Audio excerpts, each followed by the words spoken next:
그동안 정말 많은 사역이 있었습니다. 그런 많은 일들 가운데서 올 한 해 동안 우리 교회와 저와 여러분 모두를 지켜주시고 보호해주신 하나님 앞에 먼저 감사를 드립니다. 또 담임 목사로서 여러분들 어려운 중에도 수고해주시고 헌신해주신 것 얼마나 감사한지 모릅니다. 정말 모두 수고하셨고 감사합니다. 옆에 분들하고 먼저 인사하면 좋겠습니다. 수고하셨습니다. 감사합니다. 그리고 이제 한 2시간 반 남았는데요. 우리 교회가 형편에 맞추다 보니까 새해 맞는 12시에 이렇게 못 인사를 나눕니다. 그래서 미리 인사를 나누면 좋겠습니다. 새해 복 많이 받으십시오.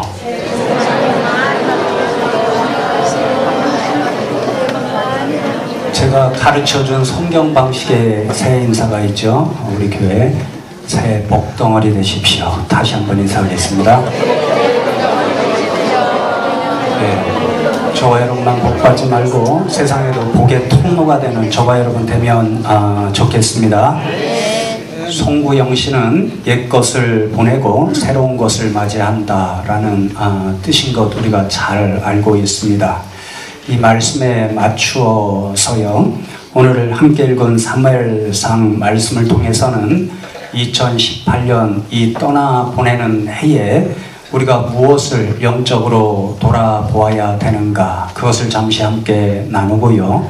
또 이사야 66장 말씀을 통해서는 우리가 맞아야 할 2019년도에는 우리가 새롭게 영적으로 어떤 결단을 하고 맞아야 되는가, 그것을 이 시간 함께 나누고 그런 결단을 가지고 이 자리를 떠나는 저와 여러분이 되면 좋겠습니다. 먼저 사무엘상 7장 12절, 제가 지금 한 5년째 연속으로 이렇게 말씀을 나누는데 저도 힘들어요. 해마다 조금씩 바꿔야 되니까. 그런데 어쨌든 다시 한번 읽고 잠시 말씀을 나누겠습니다. 사무엘이 돌을 취하여 미스바와 센 사이에 세워 이르되 여호와께서 여기까지 우리를 도우셨다 하고 그 이름을 에벤에셀이라 하니라. 에벤에셀, 도움의 돌이라고 하는 유명한 말씀이 나오는 그런 성경 구절이지요. 사실 성경에서 에벤에셀은요, 어떤 지역을 일컫는 지명에 해당하는 말씀입니다. 그런데 오늘 함께 읽은 이 사무엘상 7장 12절 말씀에서 에벤에셀은요, 지명이 아니라 특별한 의미를 갖는 그런 단어로 나옵니다. 왜 그런가 하니 이 에벤에셀, 이것은 사무엘과 이스라엘 백성들이 세운 전승 기념비의 이름이었기 때문이었습니다. 이스라엘 백성들이 블레셋 백성과 싸움을 벌이게 되었는데, 전쟁을 벌이게 되었는데 하나님께서 도와주셔서 블레셋 사람들을 물리치게 되었고, 그것을 기념하여서 세운 전승비가 바로 이 에벤에셀, 그래서 하나님께서 여기까지 도우셨다, 이런 의미를 갖는 전승 기념비를 세우게 된 거지요. 여러분, 모든 기념비는 왜 세우게 되는지 우리가 잘 알고 있습니다. 어떤 사건을 잊지 않고 반드시 기억하자라는 의미에서 기념비를 세우게 되는 거죠. 그러니까 이스라엘 백성들이 지금 사무엘과 더불어 에벤에셀이라고 하는 전승 기념비를 세우면서도 우리가 잊지 않고 반드시 기억해야 할 것이 있다라는 사실을 모든 백성들에게 선포하는 의미에서 에벤에셀이라고 하는 전승 기념비를 세운 거죠.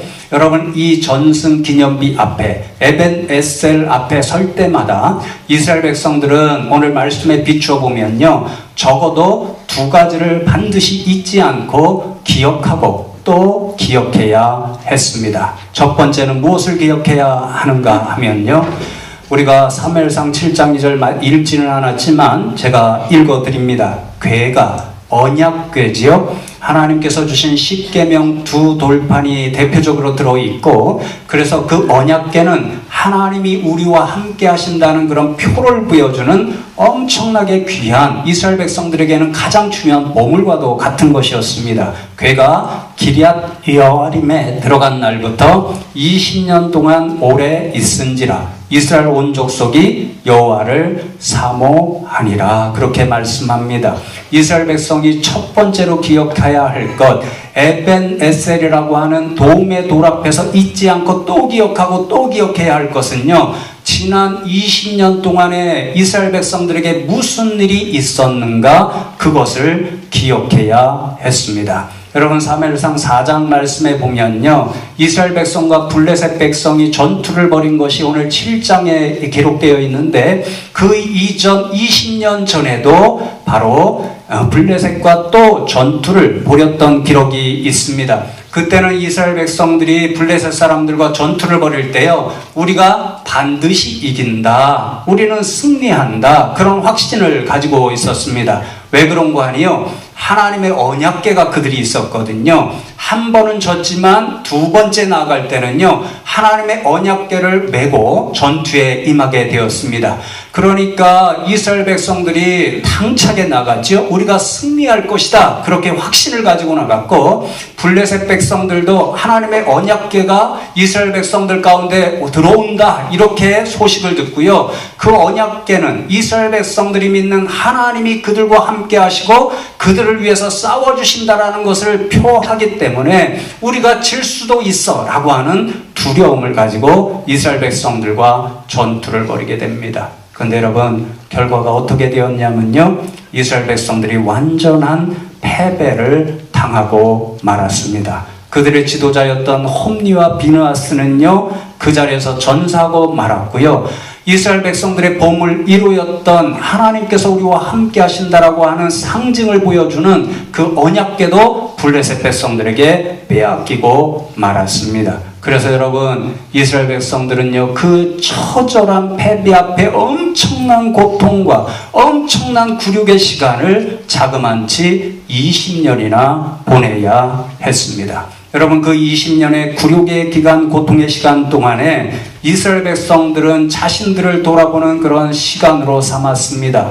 도대체 왜 우리가 패하였을까? 하나님의 언약궤까지 메고 갔는데 왜 하나님께서 우리를 도우시지 않으신 것일까? 그리고 왜 이토록 오랜 기간 동안 우리는 고통과 굴욕의 시간을 보내야 하는 것일까? 이렇게 철저하게 자신들의 모습을 돌아보게 되었습니다. 그리고 그들이 깨달은 한 가지 사실이 있었습니다. 그들이 하나님 앞에 영적으로 무엇인가 잘못된 삶을 살았기 때문에 그 엄청난 굴욕과 고통의 시간을 감수해야 됐다라는 것을 그들은 깨달아 알았습니다. 그들이 발견한 것은요, 20년 전 처절한 패배를 했을 때 하나님의 언약궤까지도 메어갔지만 하나님께서 그들과 함께 하시지 않으므로 이가봇의 시대, 하나님의 영광이 그들로부터 떠난 시대를 살아야 했던 까닭은 언약궤라는 그 상징적인 것만 있었지, 진짜 언약궤와 더불어 하나님을 의지하고 믿어야 한다는 그 믿음의 일이, 그 현실이 그들에게 없었다라는 것을 그들은 철저하게 깨달았습니다. 그래서 여러분, 오늘 앞부분 7장 3절과 4절 말씀에 보면요, 사무엘이 이제 새롭게 블레셋 백성들과 싸우러 나가기에 앞서서 이스라엘 백성들에게 이렇게 믿음의 결단을 요구하고 있습니다. 사무엘이 이스라엘 온 족속에게 말하여 이르되, 만일 너희가 전심으로 여호와께 돌아오려거든 이방 신들과 아스다롯을 너희 중에서 제거하고 너희 마음을 여호와께로 향하여 그만을 섬기라. 그리하면 너희를 블레셋 사람의 손에서 건져내시리라. 이에 이스라엘 자손이 바알들과 아스다롯을 제거하고 여호와만 섬기니라.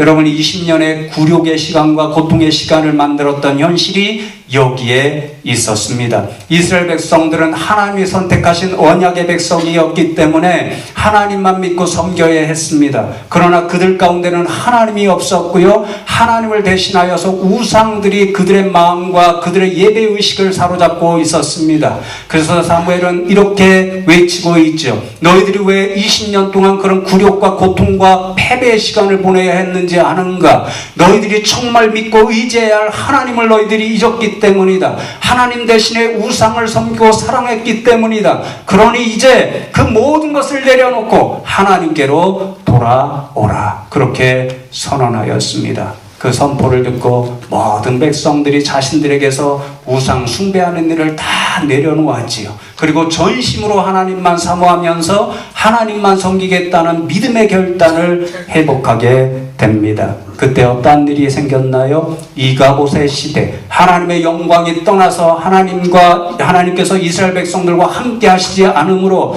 철저하게 패배하고 고통과 굴욕의 시간을 보냈던 그 시간이 이제 끝나게 되는 거죠. 이가봇, 떠나셨던 하나님께서 이스라엘 백성들에게 다시 돌아오셔서 그들을 도우시는 에베네셀의 하나님이 되어 주셨습니다. 그래서 20년간의 굴욕의 시간을 끝내시고 다시 한번 이스라엘 백성들이 승리의 영광을 보게 하는 그런 은혜를 허락해 주신 거지요. 여러분, 그러니 에베네셀 앞에 설 때마다 이스라엘 백성들은 그 20년 시간의 치욕의 일들이 어떻게 해서 발생했는지, 자신들이 얼마나 하나님 앞에 영적으로 실패했는지 다시 한번 그것을 돌아보고 회개하는 그러한 일을 해야 했던 거지요. 사랑하는 성도 여러분, 2018년을 떠나보내는 이 자리에서 저와 여러분도 이스라엘 백성들처럼 저와 여러분의 삶의 모습을 먼저 돌아보면 좋겠습니다. 우리로 하여금 혹시 하나님을 멀리하게 하면서 살아가게 했던 일은 없는지, 하나님께서 맡겨주신 일들을 최선을 다하여 봉사하지 못함으로 영적으로 게으른 일들이 있지는 않았는지, 하나님보다 더 사랑하는 우상들이 저와 여러분이 모르는 사이에 우리의 마음을 사로잡고 있지는 않았는지 잠시 10초 정도 깊이 생각해 보시면 좋겠습니다. 그리고 이스라엘 백성들처럼 이 자리에서 그 모든 일을 하나님 앞에 내어놓고 회개하며 2018년도를 마무리하는 저와 여러분 되면 좋겠습니다. 여러분, 두 번째로 무엇을 또 기억해야 되는가? 하나님께서 에베네셀의 은혜를 베풀어 주셨다라는 것을 이스라엘 백성들은 기억해야 했습니다. 에벤에셀 앞에서 자신들의 실패했던 20년 기간, 그 참혹한 고통의 기간을 하나님께서 어떻게 회복해 주셨는가, 그 은혜를 기억하고 또 기억해야 했습니다. 그 에벤에셀의 앞에 설 때마다 하나님께서 우리를 20년간의 그 참혹한 고통 가운데서 구원해 주시고 다시 한번 승리의 영광을 맛보게 해주셨다는 그 은혜를 생각하며 하나님께 감사하고 찬송하는 일을 에베네셀, 이 전승기념비 앞에서 이스라엘 백성들은 또 하고 또 기억하고 또 찬송하고 또 감사해야 했던 거지요. 여러분, 저와 여러분들도 이스라엘 백성들처럼 2018년을 떠나보내는 이 시간에 지난 1년 동안 하나님께서 저와 여러분에게 베풀어 주신 가장 놀라운 일, 은혜가 무엇인지 또 한 10초간 드릴 테니까 깊이 생각해 보시면 좋겠습니다.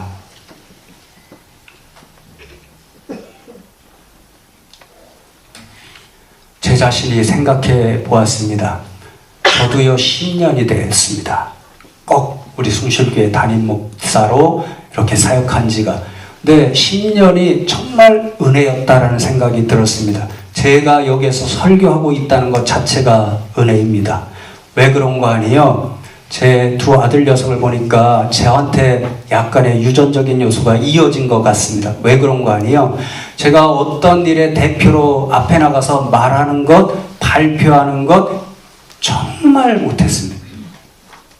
그거 하려고 그러면요, 며칠 전부터 청심환 먹어야 됐고요, 정말 철저하게 준비해서 달달달 외우지 않으면 가서 하지 못하고요, 마이크 잡으면 벌벌 떨었고요, 그리고 이 자리에 나오려면 수없이 화장실 가야 됐고 그랬습니다.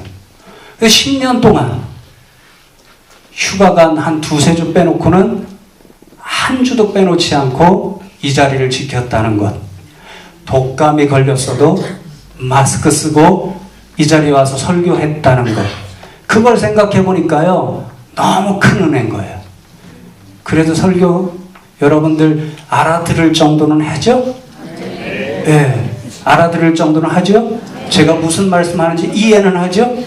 그만하면 잘하는 거죠? 네. 그러니까 은혜인 거죠. 여러분, 이 시간에 저와 여러분에게 하나님께서 베풀어 주신 2018년의 놀라운 일들 정말 기억하고 2018년을 찬송함으로 마무리할 수 있는 저와 여러분 되면 좋겠습니다.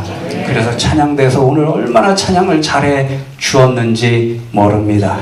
찬양대 가사 잘 전달한 것 들으시고 저와 여러분도 정말 감사하면서 2018년도 마무리하면 좋겠습니다. 여러분, 두 번째로 이제 이사야 말씀을 잠시 묵상하듯 나누겠습니다. 우리가 12월 한 달 내내 이사야의 말씀을 함께 나누었습니다. 하나님께서 약속해 주신 약속의 말씀이 이사야 말씀에 기록되어 있었지요. 바벨론 현장에 포로로 잡혀있는 이스라엘 백성들에게 내가 너희를 구원해 주겠다. 구원의 약속을 주셨습니다. 그리고 하나님께서는 그 구원의 약속을 어떻게 성취해 주신다고 말씀하셨지요? 자신이 선택한 메시아 그리스도를 세상에 보내주심으로 그분을 통해서 이스라엘 백성들을 건져주시고 구원해 주시겠다. 그렇게 말씀하셨습니다. 그래서 여러분, 학자들은요, 이 이사야서를 무엇이라고 이야기하냐면요, 마태복음, 마가복음, 누가복음, 요한복음과 더불어 제5의 복음서다. 그렇게 말씀합니다. 메시아 그리스도에 대한 수많은 약속을 들려주시기 때문에 그렇습니다. 또 어떤 분은요, 아니다, 신약성경보다 구약성경 앞에 기록되어 있으니까 이사야서를 복음서로 칭할 수 있다면 첫 번째 복음서로 해야 된다, 이렇게 주장하는 분들도 있을 정도로 이사야서는요 정말 복음의 진수들을 담고 있는 그런 말씀입니다. 여러분, 오늘 말씀을 제가 묵상하고 준비하면서요, 오늘 이 말씀 때문에도 이사야서는 진짜 복음으로 이야기되어야 된다, 이런 생각을 하게 되었는데요. 왜 그런가 하니 오늘 함께 나눌 이사야서 66장 맨 끝장 거의 끝부분은 22절 말씀이요, 요한계시록 21장에 나와 있는 새하늘과 새 땅에 대한 약속과 비전으로 마무리를 하고 있기 때문에 그렇습니다. 제가 다시 한번 읽어드리고 제 묵상을 함께 나누겠습니다. 내가 지을 새하늘과 새 땅이 내 앞에 항상 있는 것 같이 너희 자손과 너희 이름이 항상 있으리라. 여호와의 말이니라. 그렇게 말씀합니다. 하나님께서는 새하늘과 새 땅에 관한 약속으로 이사야서를 마무리하십니다. 여러분, 이 새하늘과 새 땅은 지금 있는 땅과 하늘이 아닙니다. 하나님께서 태초에 지으신 처음 땅과 처음 하늘 아래 우리는 살아가고 있습니다. 요한계시록 21장에 보면요, 하나님의 때, 마지막 때가 되면 하나님께서 말씀하시기를 처음 하늘과 처음 땅은 다 사라질 것이고 그것을 대신하여서 새 하늘과 새 땅을 지어 주시겠다, 그렇게 말씀합니다. 이미 말씀드렸듯이요, 이 처음 하늘과 처음 땅 그리고 새 하늘과 새 땅 사이에는 결정적인 차이가 있는데요, 처음 하늘과 처음 땅은 사라지게 되어 있습니다. 그러나 오늘 말씀해 보면 새 하늘과 새 땅은 하나님 앞에, 내 앞에 항상 있으리라. 그러니까 하나님께서 영원히 존재하시는 것처럼 새하늘과 새 땅도 하나님과 더불어 영원히 있을 것이다, 그렇게 말씀하시고요, 거기에 약속을 하나 더 붙이십니다. 너희 자손과 너희 이름이 항상 있으리라. 하나님이 영원히 계십니다. 마찬가지로 새하늘과 새 땅도 하나님 앞에 영원히 있습니다. 그리고 영원히 있을 존재가 하나 더 있는데 너희 자손과 너희 이름, 하나님께서 선택하신 이스라엘 백성, 믿음의 백성들도 영원히 있게 될 것이다, 그렇게 말씀하십니다. 영원하신 하나님 앞에서, 영원히 존재하는 새하늘과 새 땅에서 영생을 누리며 살게 되리라 하는 그 약속의 말씀입니다. 그러므로 여러분, 지금 이 말씀을 듣는 이스라엘 백성들, 하나님께서 선택하신 믿음의 백성들은 지금 이 순간을 어떻게 살아가야 하는가?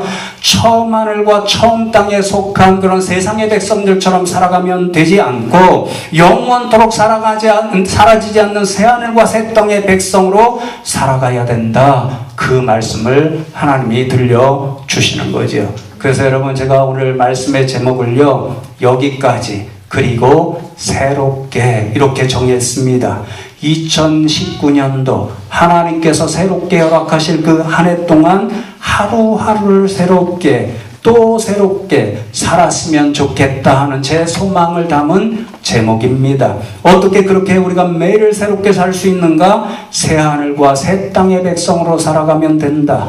영원한 하나님 나라를 꿈꾸는 백성으로 살아가면 된다. 흔히 말하는 종말의 신앙을 가지고 살아가면 우리는 하루하루를 새롭게 살아갈 수 있다. 그 말씀인 거지요. 여러분, 우리가 이 하나님 나라의 관점으로 종말의 신앙을 가지고 살아갈 때요, 두 가지 종말이 있다는 사실을 분명히 가슴에 새기고 살아가야 합니다. 첫 번째로는요, 개인적인 종말입니다. 무슨 말씀이냐면요, 저와 여러분은 육신을 가지고 있기 때문에 반드시 육신의 죽음을 맞이할 수밖에 없다는 사실을 기억해야 한다라는 거죠. 여러분도 다 아시듯이요, 제가 12월에 정신없이 바빴고요, 그 바쁜 와중에도요, 마음이 얼마나 아팠는지 모릅니다. 사랑하던 우리 교인들이 여러 하늘나라로 가셨기 때문에 그렇습니다.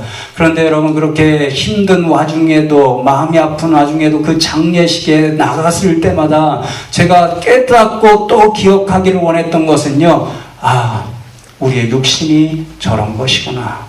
개인적인 종말이 다 있구나. 누구나 육신을 가지고 있기 때문에 죽음의 순간을 맞이할 수밖에 없구나. 그리고 더 중요한 것은 그 죽음의 시간은 우리가 결정하는 것이 아니고 지금 이 순간에도 올 수 있는 일이구나. 그 사실을 깨달아 알게 되었습니다. 여러분, 그렇습니다. 우리의 마지막 순간이 지금 이 순간일 수도 있다라는 사실을 깨닫게 되면요, 우리가 영적으로 깨어있을 수밖에 없고요, 지금 이 순간을 새롭게 결단하면서 하나님 보시기에 아름다운 모습으로 나는 살아갈 거야, 그런 모습으로 살아갈 수밖에 없는 거죠. 제가요, 매주 설교단에 서게 되면요, 저도 모르는 사이에 영적으로 흥분이 되는 제 모습을 나중에 발견하게 됩니다.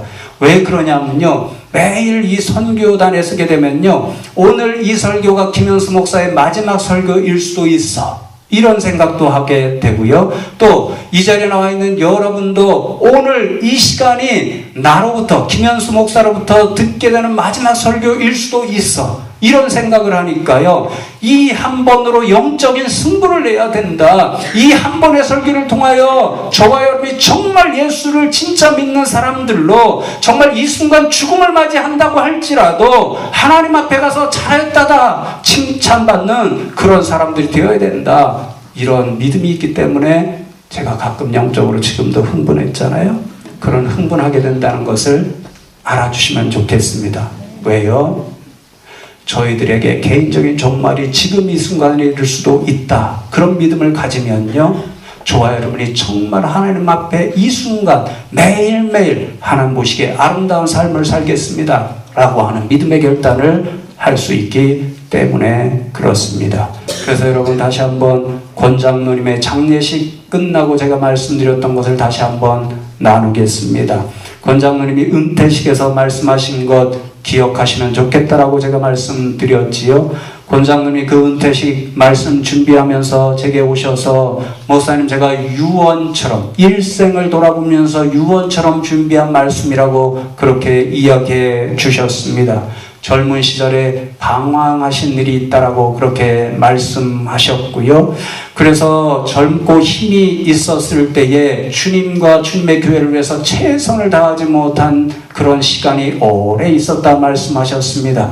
그리고 어느 순간 깨닫고 교회로 들어와서 주님의 교회를 위해서, 주님의 성도들을 위해서, 주님의 나라를 위해서 열심히 일하려고 애써 보았는데 자신에게 주어진 남겨진 시간이 짧았다는 것, 그리고 자신의 육신적인 힘이 너무 많이 떨어졌다는 것, 그것을 깨닫고 늘 주님 앞에 죄송한 마음을 가지고 살 수밖에 없었다. 그렇게 말씀하셨습니다. 그러니 그 깨달음을 가지고 매일매일 주어진 시간에 최선을 다하여 하나님의 일을 감당하자는 그러한 말씀을 남겨 놓으셨습니다. 여러분, 그렇습니다. 우리에게 육신의 마지막 순간이 있다. 그것이 오늘일 수도 있다. 이런 하나님 나라의 관점, 종말의 신앙을 가지게 되면 우리는 매일매일 새로운 삶을 살 수 있습니다. 2019년도 이런 종말의 신앙, 특별히 개인적 종말이 오늘도 있을 수 있다라고 하는 그런 두려운 믿음을 가지고 하루하루 최선을 다하여 살아갈 수 있는 저와 여러분 되면 좋겠습니다. 여러분, 이제 두 번째 말씀을 나누고 말씀을 맺으려고 하는데요. 두 번째로 종말의 신앙을 갖게 되면 우리는 세계의 마지막 때, 하나님의 심판의 때가 있다라는 것을 기억할 수밖에 없습니다. 마태복음 25장에 보면 예수님께서 양과 염소의 비유의 말씀을 해 주시지요. 마지막 때가 되면 모든 인생들이 다 하나님의 심판대 앞에 서게 되고요. 그러면 심판주 되시는 하나님께서 양과 염소를 가르십니다. 믿는 자와 믿지 않은 자를 가르십니다. 그래서 하나님의 사람들에게는 다 영원히 살 수 있는 영생의 복락을 허락하여 주시지만요, 불신의 사람들에게는 결국에는 하나님께서 영벌에 처하게 하신다라고 하는 두려운 말씀이 기록되어 있습니다. 성도 여러분, 그렇습니다. 성경은 분명히 우리에게 말합니다. 우주적인 종말, 하나님의 심판의 때, 마지막 때가 있다라고 말씀합니다. 그 마지막 때를 아무도 피할 수 없다라고 말씀하고, 그 마지막 때가 되면 하나님께서 저와 여러분을 심판하시되 하나님의 사람들에게는 영생의 축복을 허락하시고 그렇지 않은 사람들에게는 영벌을 주신다는 이 두려운 믿음을 기억하면 좋겠습니다. 그 믿음을 기억하면 어떻게 살게 되나요? 하루하루 순간순간 자신의 모습을 돌아보면서 정말 나는 온전한 믿음의 사람으로 살아가고 있는가? 하나님의 심판대 앞에 섰을 때 정말 하나님으로부터 인정받고 영생의 복락을 누릴 사람으로 살아가고 있는가? 그것을 순간순간 돌아보게 되고, 그렇게 두려움으로 자신을 돌아보게 되면요, 그래, 오늘도 나는 다시 한번 결단하고 온전한 믿음으로 살아갈 거야. 하나님 보시기에 예쁜 삶을 살아갈 거야. 그렇게 새롭게 결단하고 살아가는 믿음의 사람들이 될 수가 있는 거지요. 그러나 여러분, 2019년도 맞는 이 시간에 저와 여러분이 믿음으로 결단하는 일이 있기를 원합니다.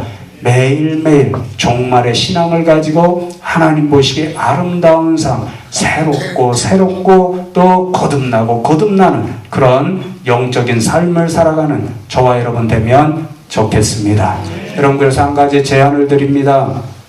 사실 말씀을 준비하면서요, 교회에서 이렇게 종이를 마련했는데요, 제가 말씀대로 이렇게 준비했습니다. 작은 종이에 마련해서 여러분들에게 나눠드리고 쓰라 그러려고 그랬는데 여기 장소가 너무 비좁고 그래서 집에 돌아가셔서 꼭 준비하셔서 해보면 좋겠는데요, 2018년도를 보내면서 회개할 일 첫 번째 섹션이고요, 두 번째 칸에는 감사할 일, 세 번째 칸에는 2019년도를 맞이해서 믿음으로 결단할 일, 이것을 잘 적어서요 봉투에 넣으셔서 1년 동안 기록해 보십시오.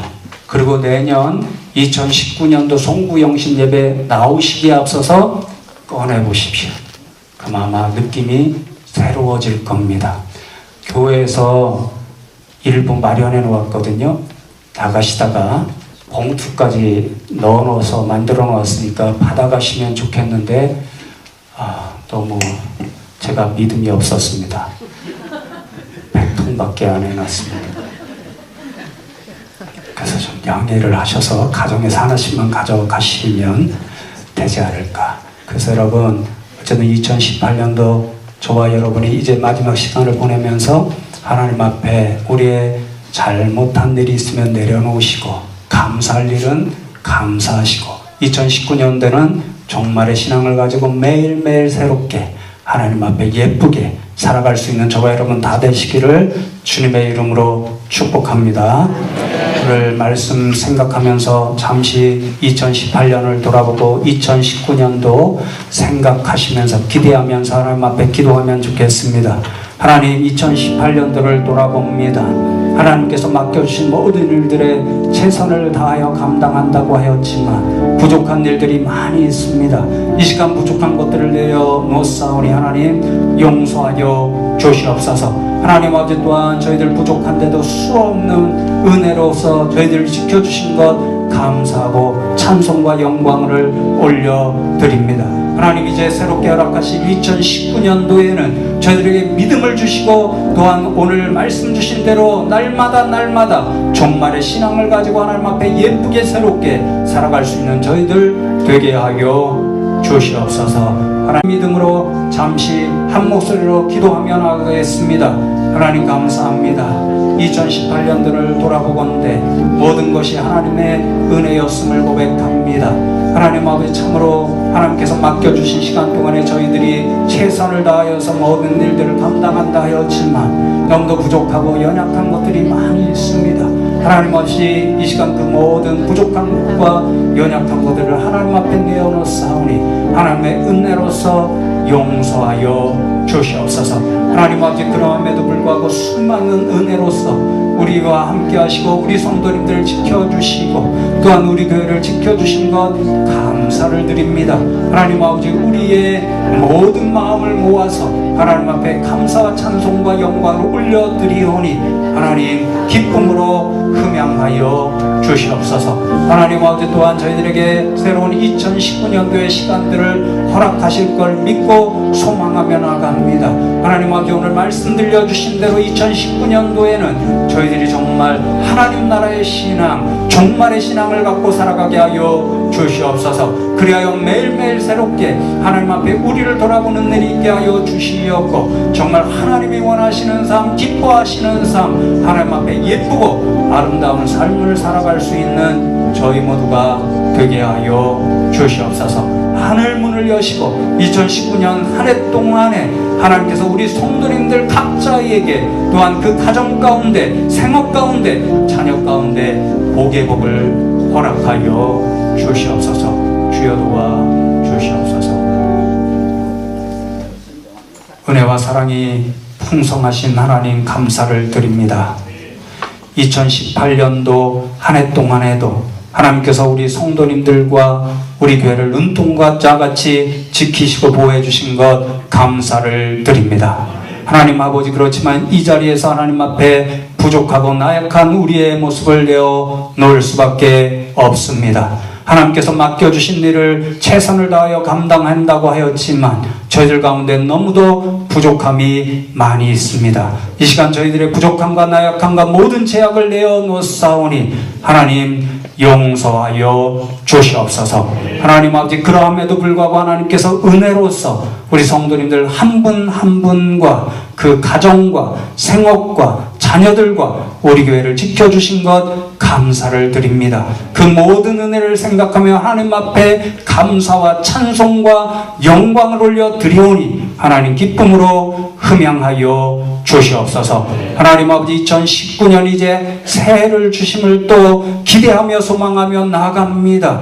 하늘문을 여시고 이 새로운 한 해 동안에 하나님께서 우리 성도님들 가운데 또 생업 가운데 가정 가운데 자녀들 가운데 복의 복을 허락하여 주시옵소서. 그리하여 2019년 한 해 동안 하나님으로 인하여 행복한 삶, 또한 하나님께 영광 올려드리는 삶을 살아가는 저희 모든 성도님들 되게 하여 주시옵소서.